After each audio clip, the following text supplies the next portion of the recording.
नमस्कार, कृषि न्यूज में आप सभी का स्वागत है। पावर्ड बाय स्टील इंडिया, मैं हूं आपके साथ अश्विनी। आइए रुक करते हैं इस वक्त की सबसे बड़ी खबर की ओर।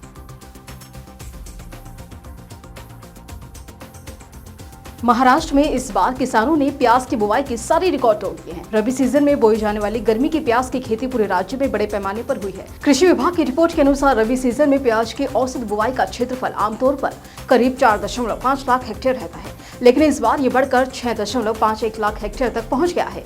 विभाग का कहना है कि इस सीजन में किसानों ने रबी प्याज की फसल को विशेष महत्व दिया है और पारंपरिक रुझानों से आगे बढ़ते हुए नया कीर्तिमान स्थापित किया है। रिपोर्ट के अनुसार पिछले साल की तुलना में इस बार प्याज की खेती के क्षेत्र में 1,87,000 हेक्टेयर का इजाफा हुआ है।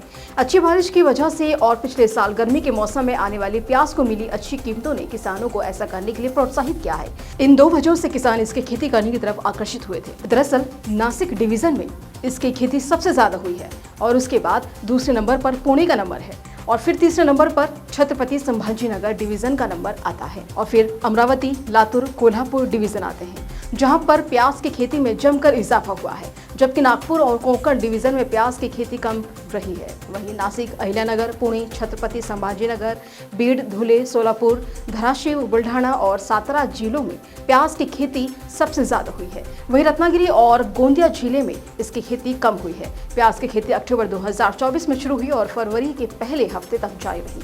इसे किसानों ने चरणबद्ध तरीके से किया और इस वजह से इसमें इजाफा हुआ।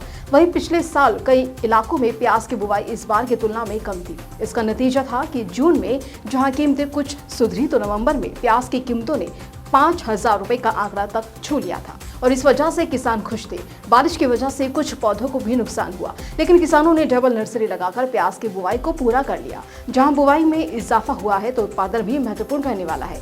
इस साल प्याज की बुवाई औसत से 40% ज्यादा है, लेकिन देर से हुई है। वहीं पिछले साल की तुलना में इसकी खेती में आने वाली लागत में 10 से 15% तक बढ़ गई है। विशेषज्ञों की माने तो डिमांड और सप्लाई पर उत्पादकता निर्भर करेगी। आने वाले समय में अगर नीतियां स्थिर रही तो निर्यात को बढ़ावा मिलेगा और फिर किसानों की आय में भी वृद्धि निश्चित तौर पर होगी। तो इस खबर पर आपकी क्या राय है, हमें कमेंट कर जरूर बताएं और ऐसे ही तमाम अपडेट्स के लिए बने रहें कृषि जागरण के साथ।